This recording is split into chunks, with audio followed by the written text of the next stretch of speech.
storms moving through the Fountain Valley. Very severe storms leaving a trail of hail behind.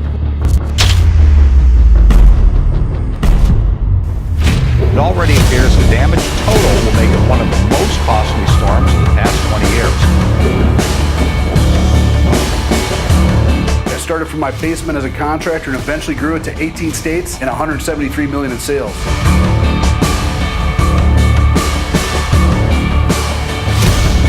Over the years, I developed and perfected a specific system to recruit, train, and mobilize sales associates in order to achieve that kind of sales volume.